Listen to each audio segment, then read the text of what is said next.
this week as we study the next part of our Genesis journey.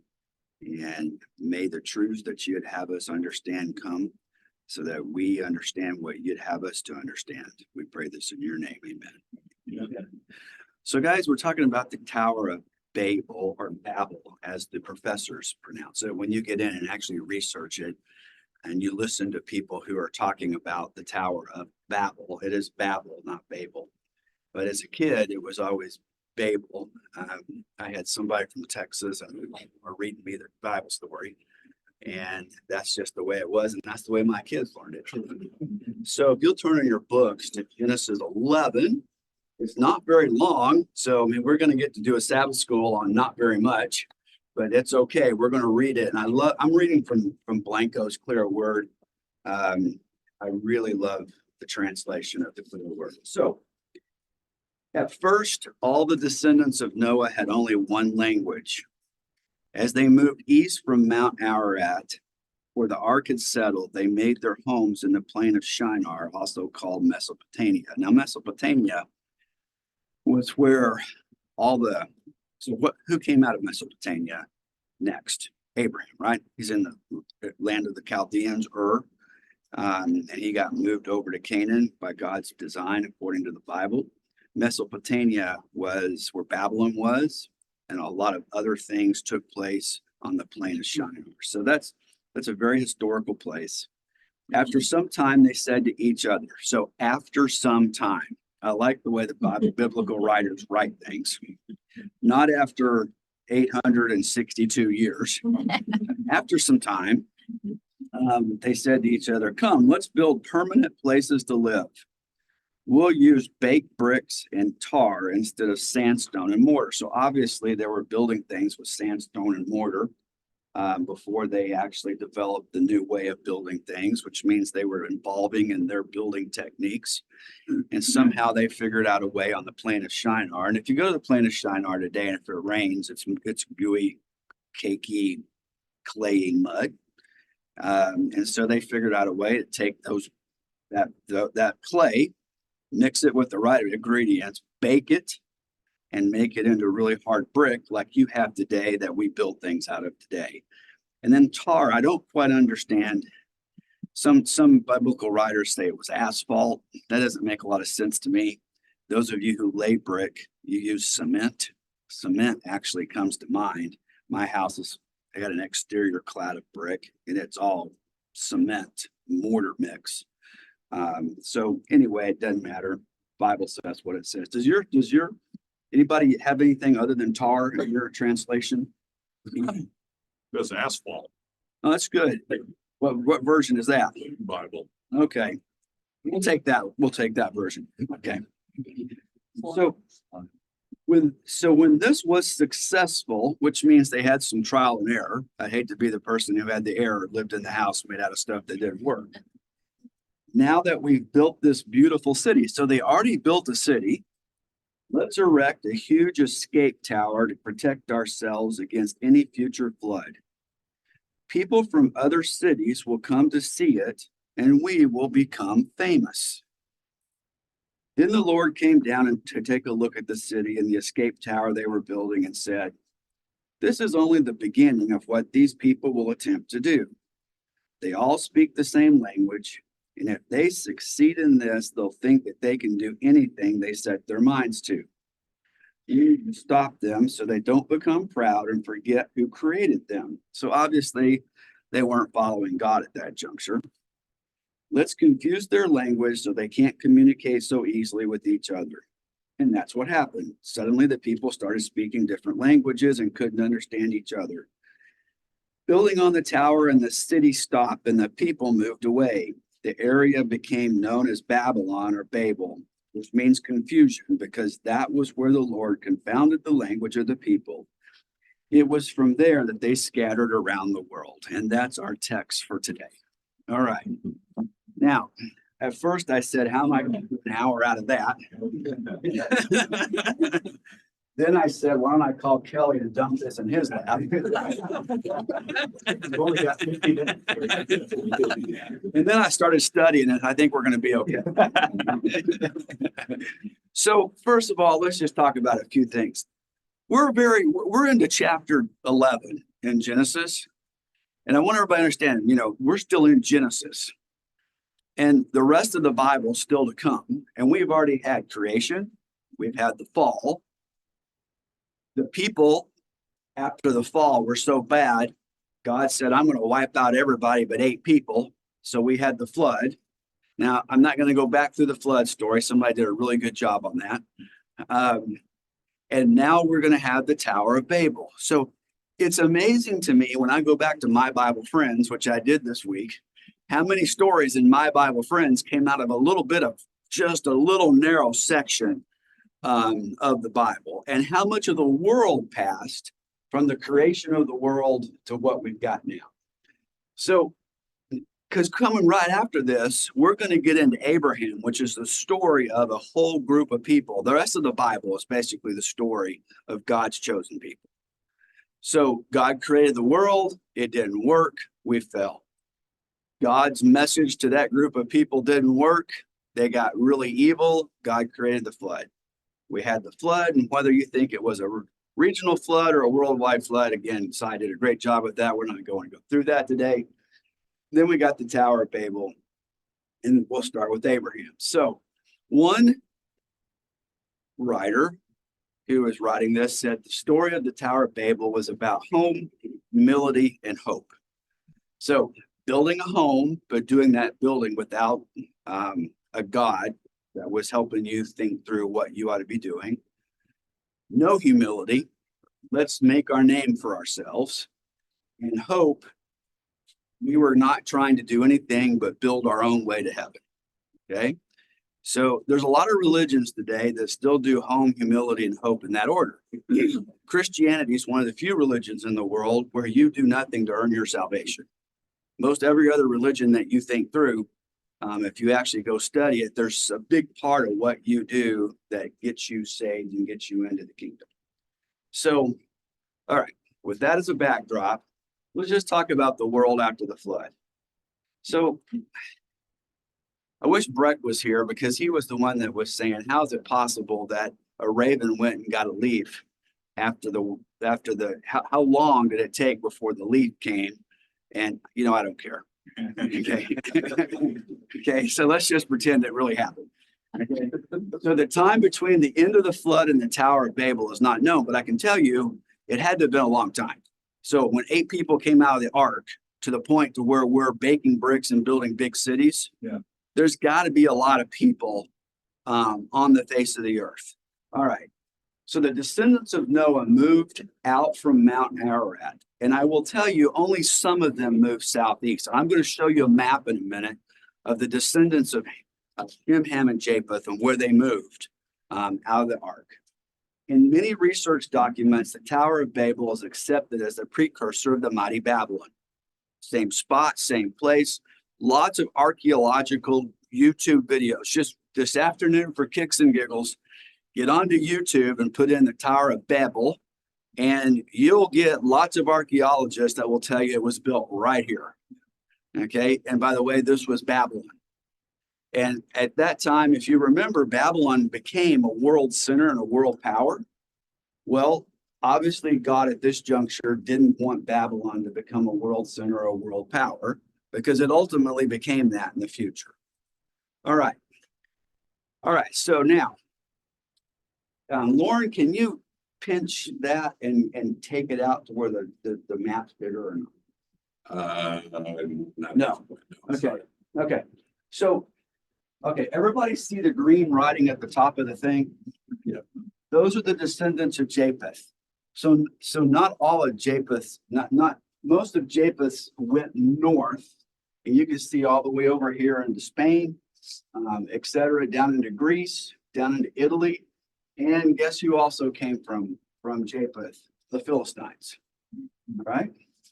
Descendants of Ham are in the reddish color, and you can see a lot of African and a lot of Arabian tribes came from Ham. And then Shem, you can see, was right here in the middle of Asher, Elam, of Nash, Aram. This is the plain of Shinar, if you will. Where is Ararat on the map? Ararat's up here in Turkey. It's up in here. Okay. So Euphrates flows directly from Ararat. You can't see it on there, but the Euphrates starts at Ararat and flows right down to Shinar. right down through here. So see the rivers, the two rivers that are flowing through here. They come right from the mountains up in here where Ararat is, and they flow right down. But I want everybody to understand, not everybody, if you read the story literally in the Bible, everybody moved to the plain, and that's just not true. People did spread out. It's just that the people that spread to the plain, this is what that story is about, basically, is the people who went to the plain. All right, everybody got it? All right, so let's talk about civilization. When you had high school or grade school civilization and people went from being nomadic peoples to being people who wanted to be a little more sophisticated, what were the marks of sophistication as it relates to a society as they went through things? And that's really what it is. You stopped living on the Roman countryside and you started to gather together in cities. There was specialization of labor. So you went from everybody having to gather their own food and grow their own crops and take care of their own animals and build their own house and do all those things, to where some people were potters, some people were scribes, some people were priests, some people were farmers, some people were shepherds. And society existed on a trade system or in a monetary system that allowed there to be specialization of labor. When people gathered in congregation, they tended to perfect writing. Some type of form of communication developed out of that civilization. And obviously, when people got together, they had to develop who's in charge. And so there was an organization of a government, as loose-knit as you may want to think of it. Sometimes that was nothing more than a chieftain or somebody that ran the city, and that person lasted as long as till somebody killed him, and then somebody else ran the city. But sophisticated governments came out of congregating together out of need and necessity. And then if you really look at life, if you were a nomad, you didn't have time for any complex religion. But when you got into a city, that's when complex religion. What do I mean by complex religion? I mean temples to gods and deities where people had worship practices that permeated through the society. And then the last but not least is building of monuments. Okay, so we got monuments all over the globe today. You can still go see them.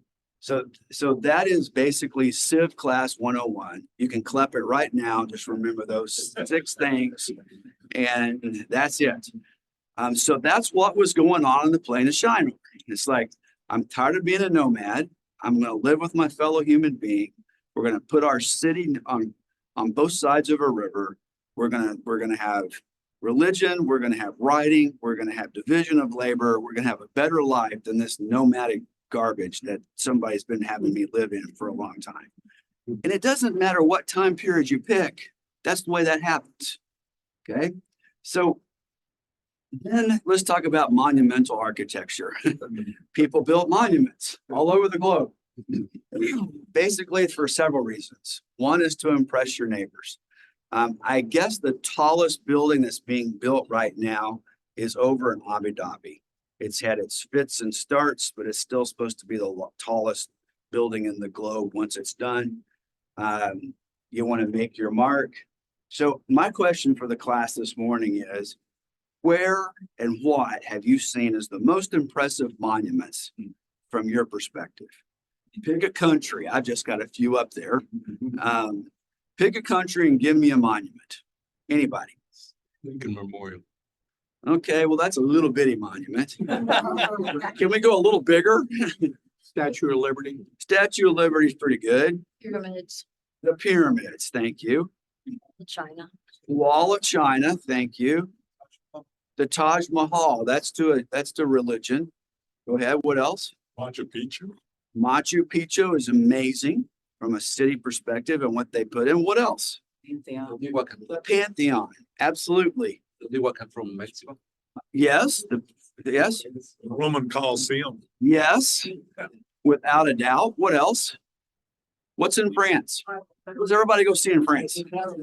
How old is it? 150 years old? So, and we still go up in it like it's built yesterday. If you went over there, if you went to France today and you were in Paris, you'd get a ticket and go up just to say you did. Okay. Who's afraid of heights? Oh, you'd stay on the ground. Okay, you take pictures. Okay, of Psy going up. What's it? Anybody else? Angkor Wat in Cambodia. Exactly. It's Pretty impressive. and they let it go. They let it go to seed for years before they've tried to bring it back. What else? Cathedrals like Notre Dame. There we go. Most of the cathedrals in Europe that you go into today were nothing more than to impress your neighbor. Okay, Okay. Stonehenge castles. Wow. Okay. The whole city. And when you go there, you'll remember it forever. They've got so much art, they put it on the ceiling. Okay. Pretty gorgeous dam in China. I mean, I know they're atheists, but the Chinese, it's all about the biggest and the best and the greatest. And that's, what is it, a half mile across? It was amazing. It was huge. There's a YouTube video on the skyscraper trend in New York City and how some, 100 years ago, they built them and now they went through different design transactions. And the next one's bigger than the last one, and how the next architect wanted theirs to be bigger and better. It happens. It just happens. Look at downtown Orlando. Those of you who've lived here for 40 years know what it looked like 40 years ago. It's a much more impressive downtown. It's still little compared to a lot of places, but it's a much more impressive downtown than we've ever had. We like our buildings. And we're not the only society that likes that. We like our churches. And if you're in Europe, they really love their churches. Most of the big monuments that you think of today that were really ancient and old were built by labor that was forced labor. And you can never build them today if you actually paid people to do it. You couldn't afford to do it. Okay, so they were going to build themselves a monument. Now look, I know the picture in My Bible Friends is a circular building, and that's the reason I put that on the first page. But most historians and most archaeologists believe that it was the biggest ziggurat that they were trying to build at that time. They believe that it was about 300 feet tall. They believe the base was 100 by 100 by 100 on each side. And they believe it was for the purpose of worship, not to live in, not anything else. That doesn't mean they're correct. And I know that's not what the Bible says. Actually, the Bible's not very clear. It just says they're building a big building. But when you think about the type of structures that were being built back then that archaeology uncovers, there were no round buildings with arches.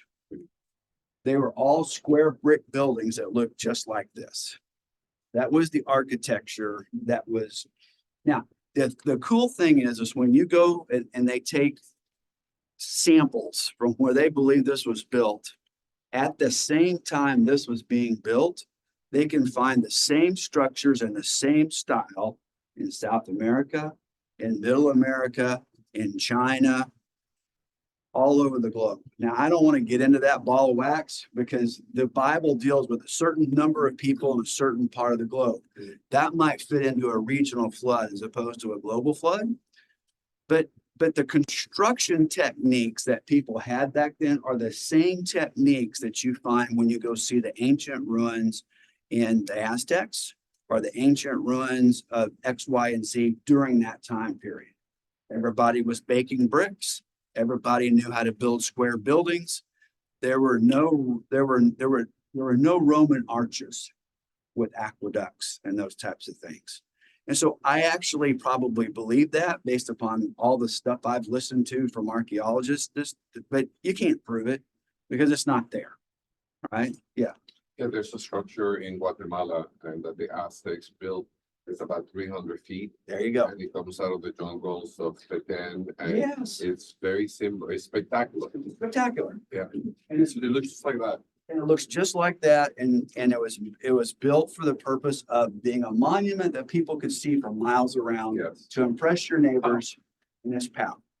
All right, so it would have taken a very long time to build. Think about building this out of bricks, Rich, one brick at a time.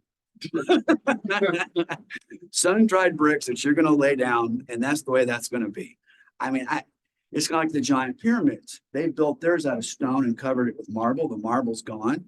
And I was just in Corinth and Ephesus and the island of Kos where Hippocrates had his hospital. And it's amazing to me when you study the civilizations that come through, they don't tear stuff down. They just repurpose the stuff that's there, build something onto it and make it their own. It's just remarkable to me what people have done over time. So I think God was brilliant. The longer I study this, this whole language things, and I'm so glad Lynette's here. She's not a linguistic major, she's an English major, but she's going to bail me out here today. So in the story, God doesn't destroy the monument. He leaves the monument unfinished for everyone to see. That's actually pretty remarkable. So the monument's about done. This is my story. I'm putting me into the Bible now. God goes, okay, they've spent 50 years building this thing. They're about done. Yeah, so this isn't going to work out for me. So we're going to leave this monument for everybody to see, and we're going to confuse the language, and it's just going to be the biggest empty city you've ever seen in your life. So he didn't destroy the people. He gave them a reason to move on. So nobody was crushed. The city wasn't crushed.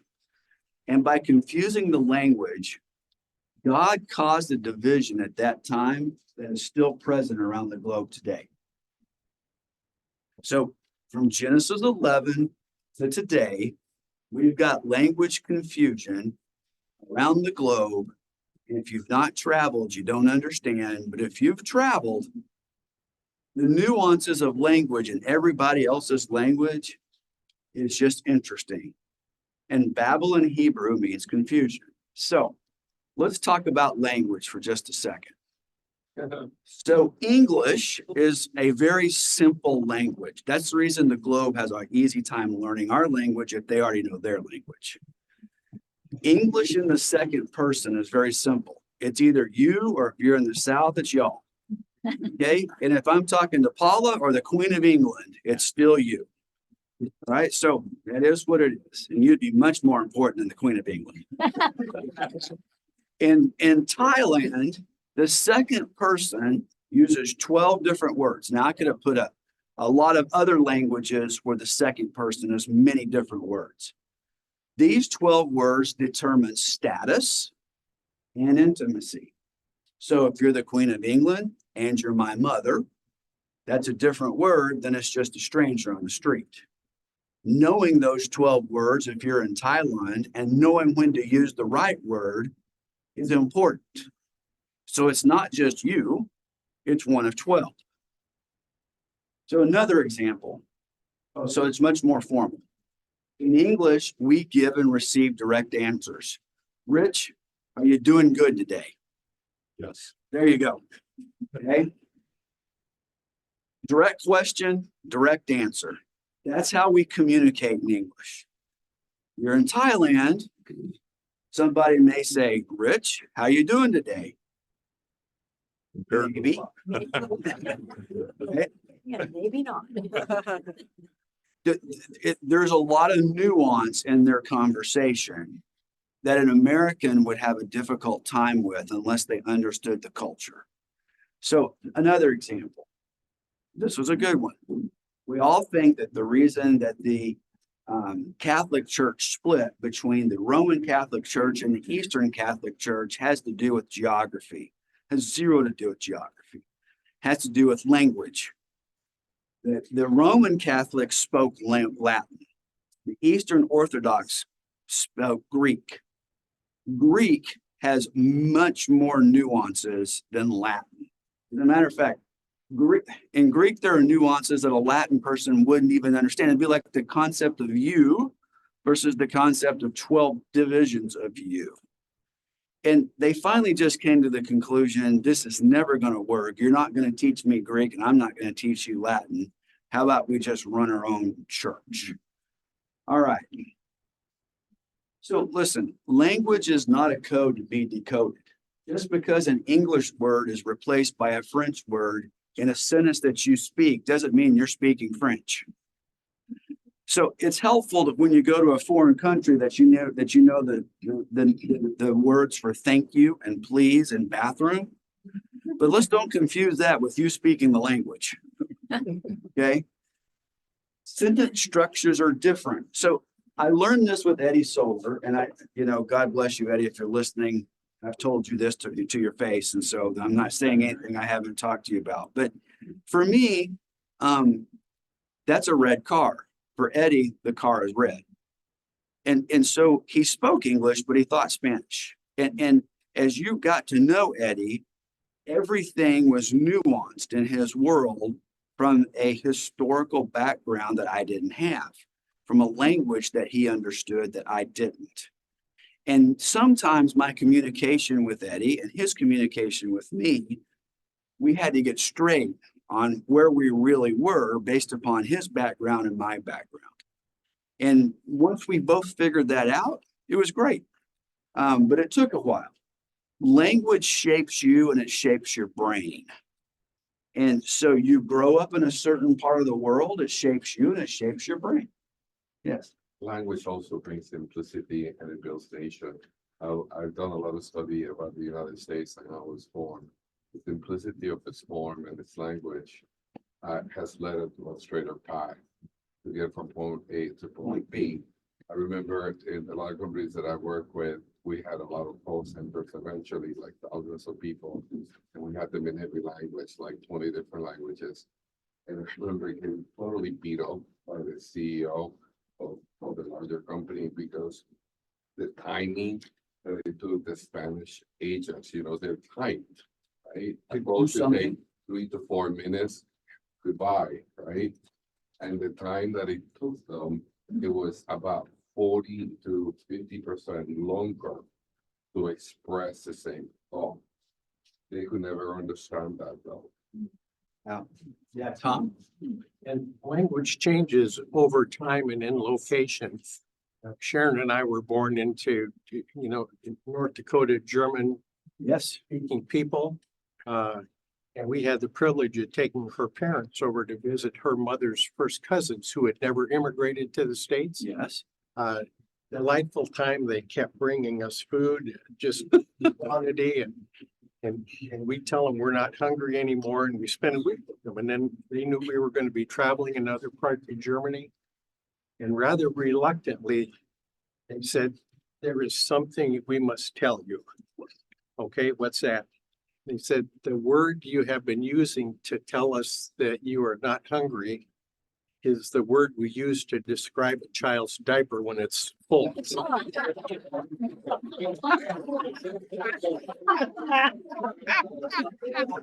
use that word in other places.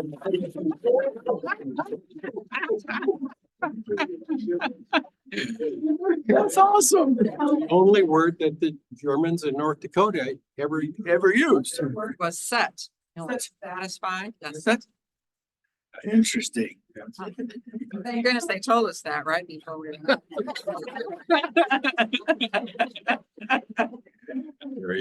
Gary, Yes. to build on John's point, years ago when I worked shifts in the emergency department in Gordon Hospital, there started to be a Hispanic population in town. And so patients would come in who couldn't speak a word of English, and I, of course, couldn't. I knew Aquí Dolor and a few words like that.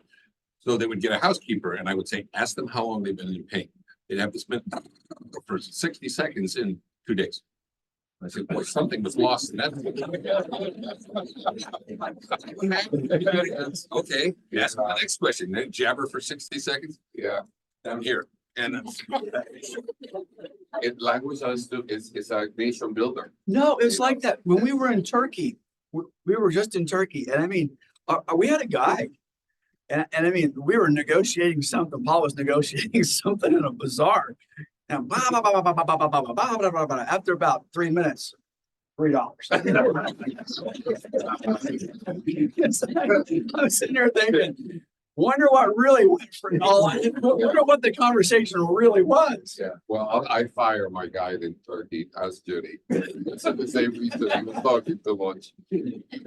And bless her heart, when she was talking English to us,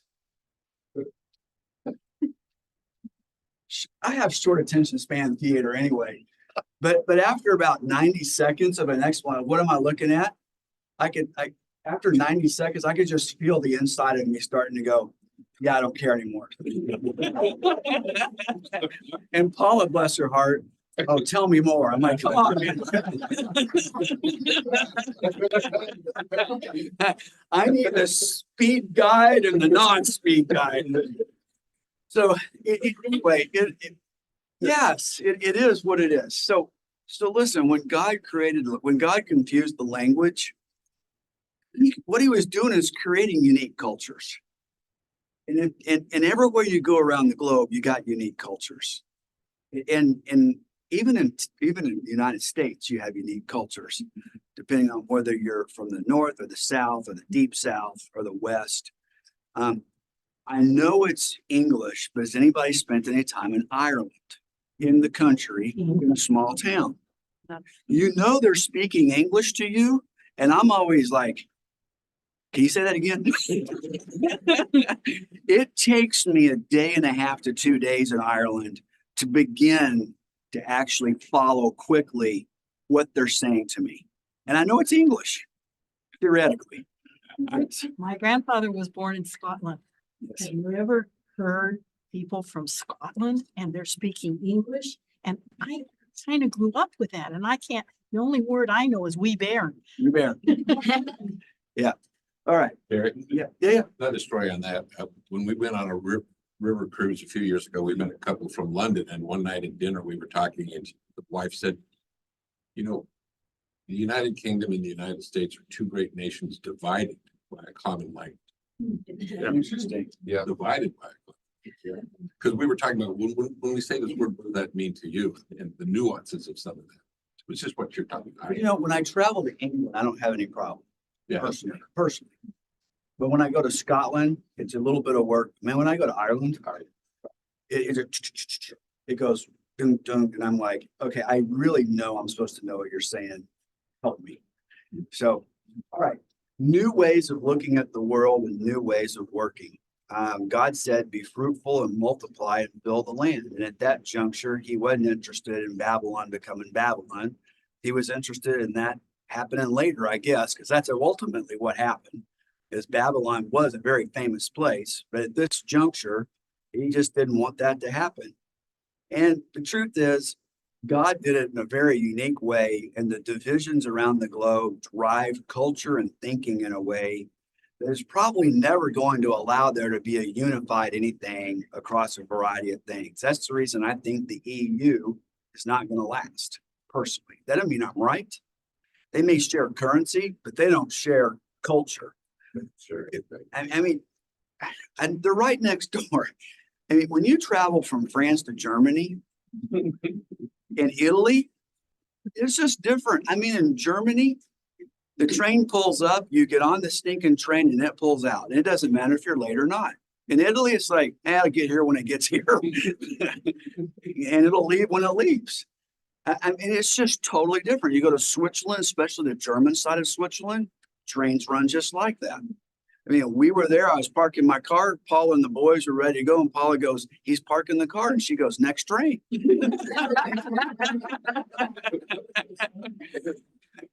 And so it's just a very, very interesting way of looking at the world. So that's the Tower of Babel. Yes. fascinating.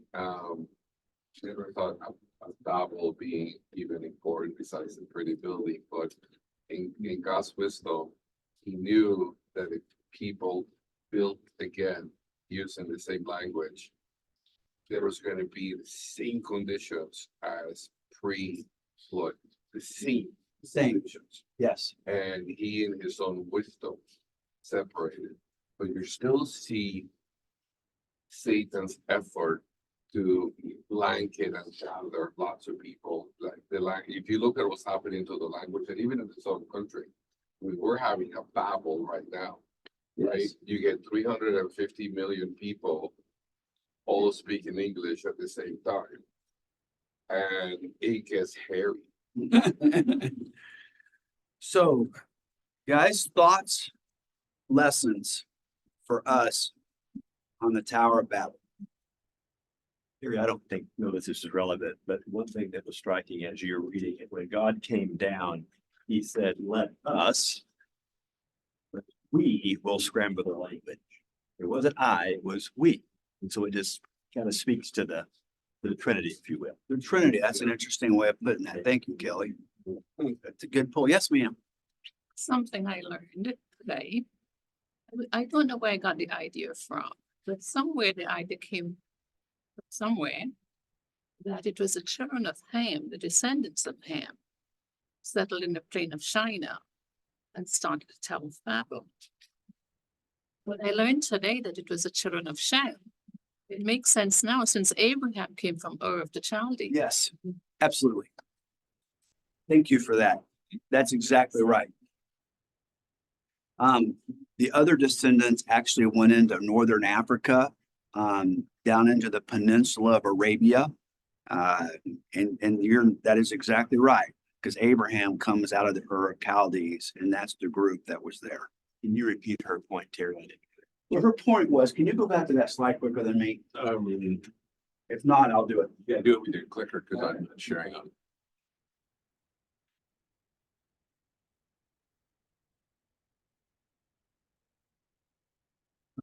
Her point is, she thought it was the descendants of Ham that were basically the people that settled in the plain of Shinar, and it's the descendants of Shem. And that would explain Abram coming out of Ur of the Chaldees, because that's where his descendants were. That was the line that Jesus came from. So that's a good point, and that's the point I should have made clear, and thank you for making that point. Yes. So many centuries later, is putting all these languages in the world a good idea? Like we also, when we go to another country and we can speak English, we have we feel like they're more like us. And we have more empathy, we understand the people better. But when we go to a country where you can't speak the language, it really separates. Yes. So That separation is there and real. I tell you that, I don't know. I will tell you, if you go to compared to 30 years ago when you travel internationally, just in 30 years, the ability to communicate in English anywhere, especially in the large metropolitan areas, is extremely high. that's one language, that's our language. That's our language, but they know our language. The question I have to ask myself now when I'm sitting there talking English to them, Right. they know the root set of English.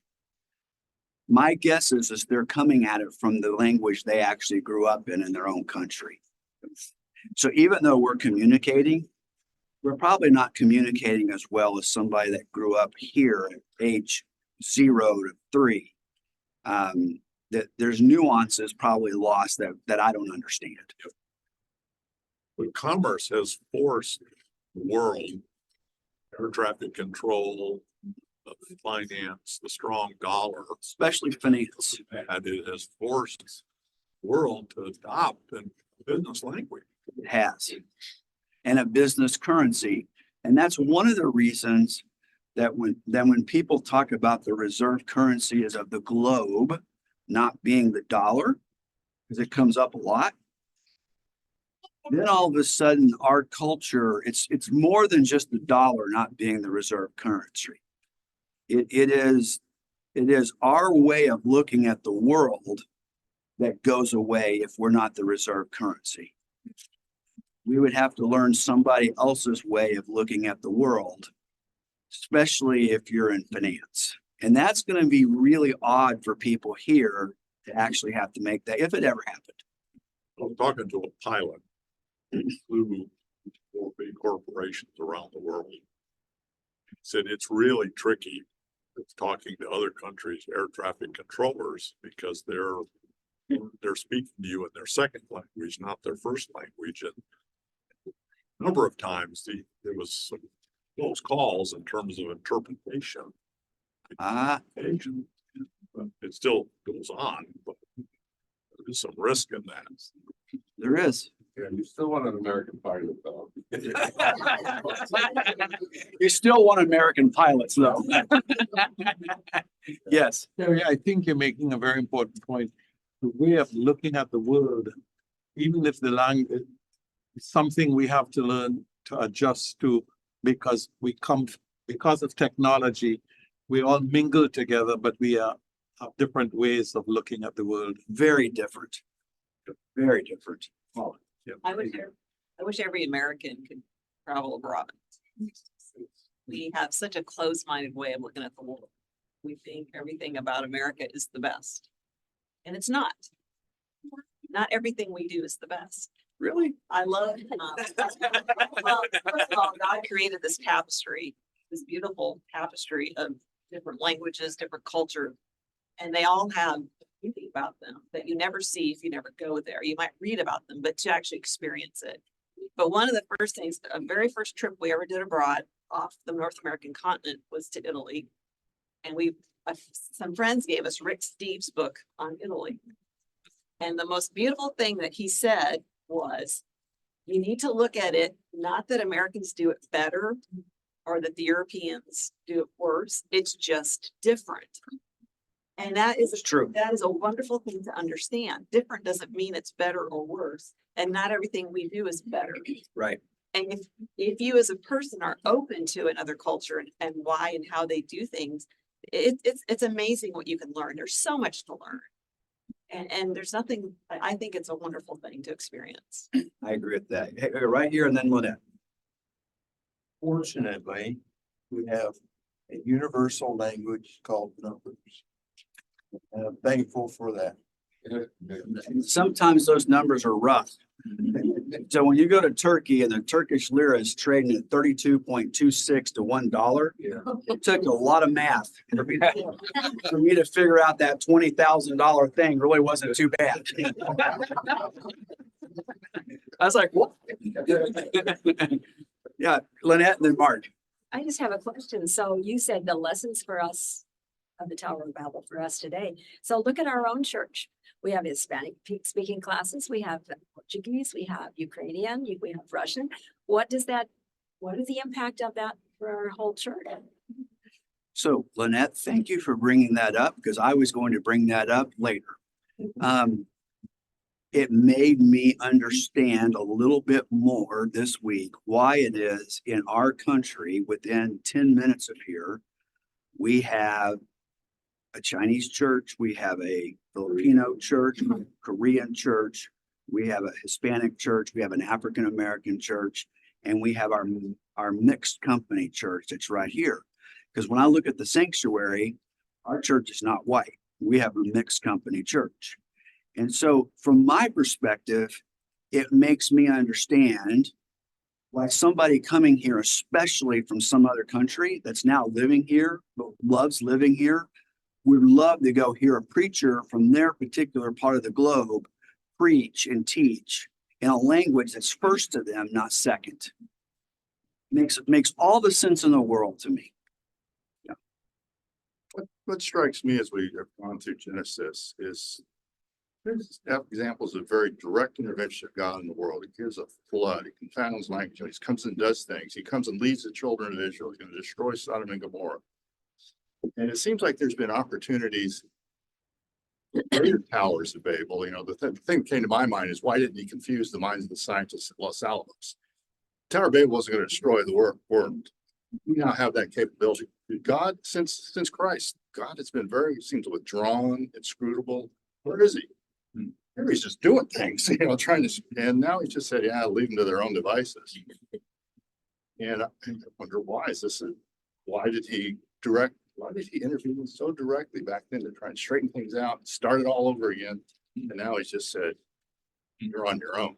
And when there are opportunities greater than the Tower of Babel to wreck the direction the world is going. I love that. I love what he said. And Kelly, I need you to write that down. And we need to have a professor come talk about the Old Testament writing of God did versus the New Testament writing of God cares. And I'm oversimplifying that a ton. And we have two really good professors at Advent Health University. One's an Old Testament scholar, one's a New Testament scholar. And I think that would be a fascinating two lessons that, Mark, we ought to talk about, because you're exactly right. The Old Testament is filled with directives from God. The New Testament is not. And I think having a conversation and some education about that entire process is really a good one. And you're also not wrong about, seems like to me, there's a lot of things that we could write about or not write about God doing or not doing in the globe today. That's just not the way we look at it. And back then, that is the way they looked at it, or that's the way the writers interpreted it. It isn't, but either you say, when Moses wrote this, that actually happened. You're saying, well, it's just kind of embellished the story. God is really doing stuff. Things are just kind of happening. Right. And I think we need to get the Old Testament and New Testament scholars to help us think through that, because I'm out of my comfort zone. So let's do that. Yeah.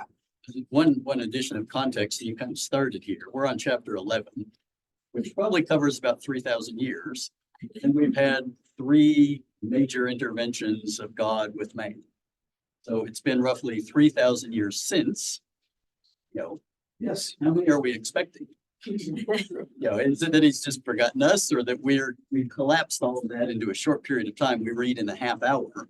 And we think, oh, he's very involved and engaged in everything that was going on. I'm not saying he's not, but there were very bold and distinct interactions that we may not be picking up on today. What a conversation. So third lesson. So on the trip I just took, we were talking about the same thing, because when you go over and you look at Ephesus and Corinth that they've uncovered and is still there, or you go to Istanbul and they've got this obelisk from Egypt that was made in the year 500 and it's still standing there like it came from Egypt yesterday. It makes you, in America, something old here is 100 years old. In Europe, old stuff is old stuff. And yet, when you think about God, it's hard. I actually sat and tried to think through, if you had no beginning and no end. In other words, you've always been and you're always going to be. You don't have the dimension of time in your life. Right. So God created the dimension of time for us. And it's really difficult for us to understand that whether it's another 1,000 years, 200 years, or 8,000 years, from God's standpoint, it doesn't matter. I mean, there's a beginning and an end for us, according to the Bible, but God's always been and is always going to be. And it's like, okay, I'll figure this out. And so to Mark's point, what is the trajectory of the orb? I mean, scientists are already talking about the end of the world as XYZ billion years from now. Well, maybe they're right. Who knows? I don't know. Yeah, here or then here. So that was precisely my thought. We're talking in terms of centuries, a life lived in what we're reading. And Noah was around for 56 years when Abraham. Yes. With Abraham. So we're talking a long time. The United States doesn't have a long history. As you said, when you go to Europe, that's what's fascinating, because some of the buildings built in 14 something or 12 something, and they're still standing and being used as a gift shop. Or 500 BC. Yes, yes. Or Romans or something else. Saw a picture of London at 120 BC. Yeah. I mean, I didn't realize London was that old, but there were two pictures of the river with London right there, 120 BC and 2024. I mean, we can't fathom the amount of time that we're covering in a short chapter and in 11 short chapters. It just, time is so important to you and me. We waste so much time in a 12-hour day that we have, or 14 or 16 hours, and we're talking about. Only when you're retired, man. Yeah. We don't got time to waste time. Actually, I'm waiting for the day when I can waste a little time. Mark, I'll be right with you. By the way, I love Kelly that you guys do the Old Testament and New Testament class. I think that would be wonderful. But I'm ashamed to admit it, but I've been watching this series on Netflix called The Vikings. It's a very long series. It's a great series. Yeah. I've already seen it. Yeah, I'm on season 5 right now. And there's the conflict there is about the gods. Yeah. Our God, their God. Yes. Yes. The old gods versus the The Christianity. Christianity and the middle gods, right? But what I'm taking from it is that not to answer, but to address Mark's brilliant question, is that in those days, everything that happened under the earth, it was faith and it was due to God. It rained due to God. It thundered due to God. Languages get confused. Whatever happened, and then we went to a period of self-reliance where we are in charge, where we take control. This whole nation is based on that. And God has been totally minimized. And perhaps he's not there. You know, Jesus did happen in the middle between the Old Testament and the New Testament. And he said, you know, the hell with you guys in the Old Testament. Now everybody has grace, so I don't have to act because I'll give you grace anyway. I don't know. But things change from the old to the new. True. Go here and then Mark. I want to pick up on Paula's point. You know, I was thinking about my own, you asked the question, what are lessons for us today? Think about my own life growing up. I grew up believing we were the greatest nation on earth. We're the superpower. We got the strongest military. We win the most gold medals at the Olympics. We win the wars. We're the best. And we have the best constitution. And So far, all that's true.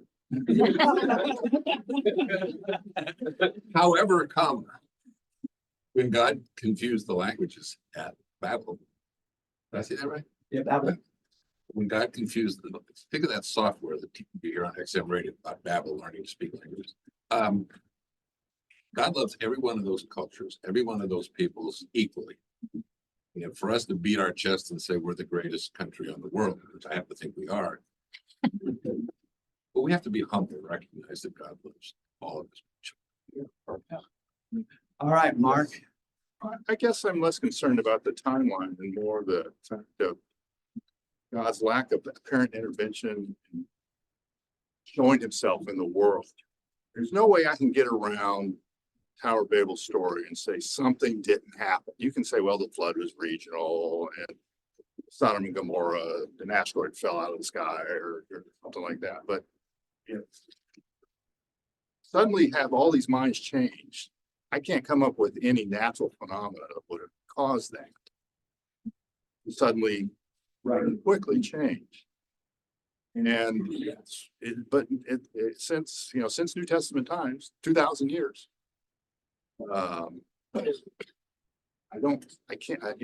Even though they spoke of God being with them during the dark ages, you don't see that direct intervention. You don't see things where, yeah, boy, something happened. And the only thing we can attribute to is God, even in our sort of modern minds now. We talk about miracles and things like that, but it's still not quite the same as suddenly a bunch of people start speaking different language. I agree. It didn't happen. I mean, it's an amazing story. That's 11 verses in Genesis chapter 11 that has profound impacts on the globe if you believe the story, which personally I believe the story. Okay. Well, maybe he communicates in ways we take for granted. Television, radio, which is the entire world. You know, so God does communicate in ways that we just take it for granted. technology. You know, he reaches us, he reaches everyone. These are ways he does.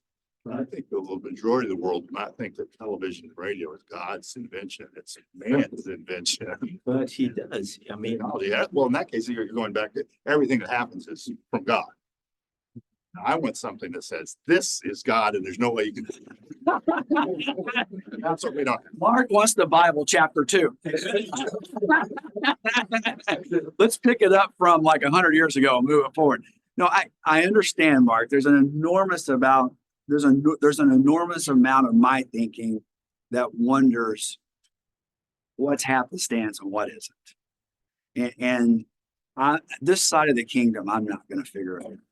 I agree. I'm just kind of more of an observation than saying, yeah, do this. Is God going to do nothing until he comes again? Yeah. Maybe that's the next big thing.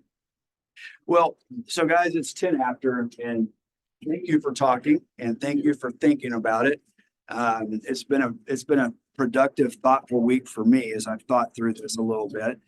Well, one thing is true, and this is the hardest part for me to ever believe, but it is true. God loves each person as if there was nobody else to love. He loves all of you like he loves each. And we never can comprehend that. There's just parts of God that we'll never comprehend. And so much of the Bible has to be taken on faith. And then there's so much of the Bible from a history, archaeological thought process that you can get confused with. But the truth is, the message in the Bible in this powerful 11 chapters is God created division at that juncture from a cultural perspective that still exists today. And I don't know that's never going to stop. And it doesn't matter where you travel, it exists today. I know you finished. I did. So this is the continuation, chapter 2. If you look at all these countries we're looking at here and more, the one thing that is common, by far, they are homogeneous. This is the country that is heterogeneous. You have a bunch of different countries, different people that made this country. And that is the uniqueness about the United States of America that you do not see in Saudi Arabia or Iran or Iraq or whatever, France. Well, they started. But the other countries, you don't see that. No, I agree with you. So maybe this is reconciling all the cultures together in one place. Could be, Joseph. And Yeah. Kelly. I want to be not humble for a minute Not humble. Here we go. about this Sabbath school class. We were talking earlier about the differences, Paula's point about we're not better than the Italians, we're just different. I think that is manifested beautifully in this class as whole and as the teachers. If Si would have taught the lesson today, it would have been 100% different than the way you did it. Doesn't mean it's better. It means it's different. And that's one thing that I appreciate about this, because you're getting different perspectives. And I'm so thankful that you taught this lesson today. I guess I should brag about myself for giving you this lesson today, because